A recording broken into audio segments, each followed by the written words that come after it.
lepas. Lepas, pasang lagi di depan. Tidak ada. Nah, itu teknologi dari nenek moyang. Pengetahuan tradisional. Berapa lama? Kasih foto dulu tapi dari tahun yang lalu 50-an juta lebih. Rumah itu 100-an juta. Konsumennya selama 3 bulan tukangnya itu merek ke Malaysia, ikut di Malaysia sana, ditanggung makan itu. Lain ya, masuk rokok dengan ditanggung. Tapi maintenance pemeliharaan. Nah, kita khawatir di Malaysia ini ada track record, ngembek-ngembek lah. Ini dari kantor pencuri ya, ngembek-ngembek dari teknologi. Dari mana kalian maintenance itulah? Kan diajarinnya apa cara mukanya, cara masaknya, cara muatnya lah kilo ya. Di dalam perjanjiannya kita buat klausul itu kalau ada ya buat klausulnya tak boleh pakai haki itu. Caranya paten sederhana atau desain industri jenis atau macam pakai kain rekon. Itu tambahkan dalam klausul perjanjian jual beli cuma bukan hanya milik secara turun-temurun warga masyarakat desa Tanjung Batu Seberang atau kecamatan Tanjung Batu Seberang tentu ini masalah. Ini masalah pertama. Baik, kopi break 10 menit. Biasa, silakan. Kalau melakukan lingkup keenam yang tidak diberikan wewenang, tanggung jawab pribadi. Kesalahan yang bersangkutan, nama-nama boleh disepakati. Pasalnya 338 azas kebebasan membuat kontrak termasuk kebebasan membuat adendum. Di kontrak awal nanti bahwa nanti kalau ada perubahan bisa di adendum. Misalnya ada kali ya, ternyata terjadi perubahan. Kalau dasarnya kesepakatan boleh. Itu ini negatif sebetulnya yang menjadi dasar di kontrak ya. Tapi kita ini kesepakatan kita adendum. Oleh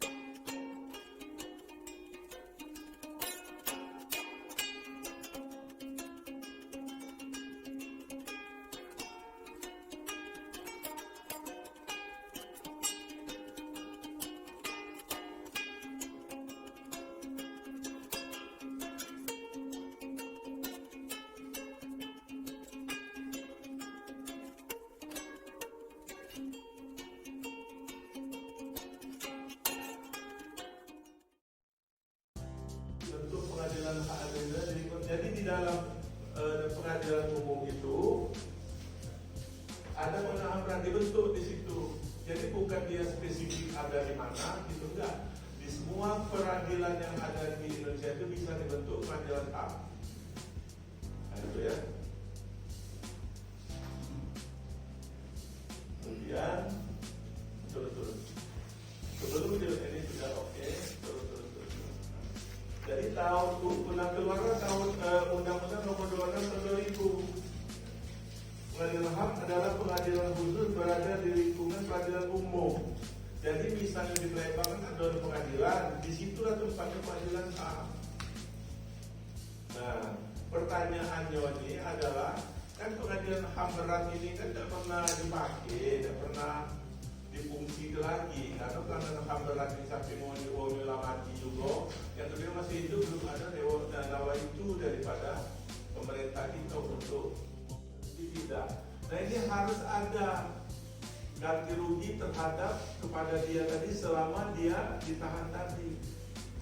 Ya, jangankan terhadap ini pelanggaran HAM berat. Wah, kita pernah mengalami kasus Sekon Karta dulu, pernah nggak dengar ya? Ya, Sekon Karta itu kan sudah ditahan 20 tahun, ternyata dia bukan pelakunya. Sampai mati tidak mendapat ganti rugi atas hidupnya yang sia-sia di penjara itu tadi. kasus serupa waktu saya masih sekolah di negara selatan dulu, ada namanya Marshall. Marshall tadi itu pemuda kulit hitam yang dituduh membunuh orang kulit putih. 10 tahun kemudian terbukti bahwa dia bukan pembunuh, ada orang kulit putih juga. Dan dia menuntut diganti $5 juta. Nah, ini pemulihan hak-hak korban itu di situ. Ya. Kalau gitu kan, amati juga dalam-dalam. Apalagi Second Kasta itu kan orang yang miskin. Hidup 10 juta aja lagi dia udah tahu apa segala macam itu. Tapi ini sesuatu yang secara hukum perlu kita bicarakan. Karena mati itu lama-lama ditiadakan. Tetapi hukuman mati itu selama masih diperbolehkan asal ada undang-undang yang mengatur tentang hukuman mati itu. Nah itu. Dengan harapan ini akan dihapuskan secara pelan-pelan. Kenapa pidana mati tidak boleh? Kira-kira apa lah? Karena untuk memutuskan untuk matinya seseorang itu hanya yang maha kuasa. Betul, karena nyawa dijual Tuhan, yang pakai lembelnya juga Tuhan, bukan Jokowi, kan itu. Tapi bagaimana membuat jerah bagi pelaku kejahatan itu? Bagaimana membuat efek jerah? Nah, kalau untuk hukuman efek jerah, hukuman kita diterapkan saya benar. Masa mau korupsi dan triliun cuma 1 tahun? Minimal hukuman seumur hidup, kan kata bendanya habis. Kan begitu. Ini kan tidak. Dan saya kira tadi orang juta dan kalau dan itu kan satu contoh. Nah itu kan itu saya selalu ngomong sama mahasiswa saya, kalau naik korupsi jangan tanggung. Iya, kan kalau jangan tanggung. Sebab kalau kita besarnya orang ketakutan dulu dan tidak gitu. Kan itu, saya pernah waktu jadi staf ahli itu dari investor Malaysia mau dikasih 1 miliar. Gue tidak mau, karena banyak juga jangan pikir. Aku ngasih si A, ngasih si B, ngasih si C, si D, masih 400 juta. Karir ku hancur, rumah tangga ku hancur, aku masih piano. Nah berapa 10 miliar saya bilang. Kalau ngasih ini saya rasa 4 5 miliar jadilah, dan berapa tahun di penjara. Saya harus itu kan, itu. Jadi kalau kita nak korupsi jangan tanggung, bisa Joko Chandra bilang, kan dia meninggal di kerakutan. Bukan saya menganjurkan untuk korupsi, bukan. Kalau nak korupsi jangan tanggung-tanggung. Iya, kalau bahasa itu bahasa bagaimana? Itu dilaksanakan oleh organisasi dalam hal ini seperti dengan PKPA. Nah, PKPA ini bukan dalam rangka untuk mengikuti ada ujiannya, tidak ada. Jadi kami hanya akan memberikan kepada setiap peserta yang telah mengikuti dan absen atau mengikuti minimal 80% pertemuan. Seluruhnya akan kami berikan sertifikat. Rata-rata 90% peserta ini adalah dalam rangka persiapan ujian. Kalau menambah ilmu yang sebenarnya sebetulnya kurang begitu pas, kurang begitu banyak yang akan dapat ditimba. Tapi saya akan memberikan informasi tadi sudah disampaikan oleh rekan kepala. Saya kebetulan pernah menjadi ketua panitia ujian 10 kali. Sudah sekitar 40.000 calon advokat yang saya tanda-tangani surat sertifikat lulusnya, cukup banyak. Dan kalau dari Palembang ini rata-rata tingkat lulusnya tinggi. Karena bisa begini, ya saya ini adalah orang Lampung. Kalau normalan minta itu nggak bisa tolak. Tolong bang ini saya akan bisa tolak. Ya. Mudah-mudahan kali ini, bagaimana saya sampaikan juga dengan Bapak tadi, udahlah kalian itu. Saya datang ke sini bukan untuk memberikan ilmu tentang fungsi organisasi advokat secara keseluruhan. Saya tidak begitu paham mengenai biasa teori-teori yang terlalu panjang, tapi pintas saya akan kenalkan tentang apa itu undang-undang advokat dan bagaimana fungsi. Ya, ada 8 kewenangan yang termuat tercakup di dalam undang-undang advokat itu yang dimiliki oleh organisasi. Nah, harapan saya saudara bisa mengikuti PKPA ini sudah selesai. dan nanti ada tryout. Kita harapkan ikut semua. Tryout itu sangat penting karena ini kan belum pernah ikut ujian, sehingga pasti akan bingung apa sih akan diujikan. Nanti saya akan sampaikan kepada Pak Yusya tentang soal contoh-contoh soal ujian yang pernah kami keluarkan. Ya, dari tahun ke tahun tidak pernah berubah semacam itulah soal ujian yang hanya sedikit-sedikit perubahan, mungkin susunan kalimat ataupun mungkin pertanyaannya dibalik yang tadinya pasal sekian isinya apa. Kami balik tahun ini mengenai semuanya kewenangan penyidik melakukan penahanan 20 hari ditambah dengan 40 hari itu diatur pasal berapa mungkin. Atau umpamanya pasal 21 Undang-Undang KUH pidana, KUH hukum acara pidana mengatur tentang apa, mengatur tentang kewenangan. Nah dibolak balik aja semacam itu. Ya. Contoh soal yang akan diberikan oleh panitia nanti ada sekitar 360. Jadi satu kali ujian itu kan mengeluarkan satu soal pilihan ganda. Selain pilihan ganda juga ada esai. Esai ini khusus perdata. Perdata ini khusus ada 4 macam yang akan kami buatkan soal, tapi yang keluar hanya satu. Pertama adalah perbuatan melawan hukum, sengketa perbuatan melawan hukum. Yang kedua sengketa uang prestasi. Yang keempat perceraian di pengadilan agama. Yang ketiga, yang keempat perceraian di pengadilan negeri. Semua sudah dapat membedakan. Kalau uang prestasi itu apa? Tidak melaksanakan kewajiban sebagaimana yang diperjanjikan. Jadi begitu saudara mau nanti buka soal ujian esai, PTA pinjam uang ke bank ini, pokoknya dibuat dengan ikatan perjanjian, dibuat di hadapan notaris ini dengan akta nomor sekian. Saudara sudah nggak usah berpikir lagi, oh ini pasti uang prestasi. Ya. Kalau perbuatan melawan hukum tidak diperjanjikan, tapi ada salah satu pihak yang diwajibkan untuk memberikan ganti rugi karena akibat kelalaian atau apa. Nah kemudian begitu juga dengan perceraian pengadilan agama atau pengadilan negeri, itu kan kompetensi absolut namanya, kewenangan mutlak pengadilan agama. Ini kita lihat bukan dari agamanya, tapi berdasarkan akta perkawinannya ya. Kalau akta perkawinannya dikeluarkan oleh kantor urusan agama, ini merupakan kewenangan mutlak pengadilan agama. Kalau akta perkawinan dikeluarkan oleh catatan sipil, kewenangan mutlak pengadilan negeri. Jadi begitu umpamanya baca antara A dengan B menikah, dia ada petugas pencatat nikah dari kantor urusan agama kecamatan ini. Oh ini nanti berarti kasus perceraian yang diselesaikan mutlak oleh pengadilan agama. Tapi kalau umpamanya biasanya jarang akan bercerita apakah agamanya apa, tapi tempat melakukan pernikahan dan akta yang dikeluarkan.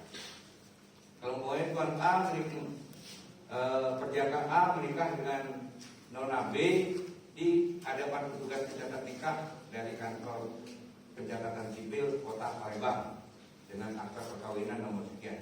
Udah bayangan saudara, jangan alihkan lagi dari ini merupakan kewenangan pengadilan negeri. Itu mudah sebetulnya melihatnya.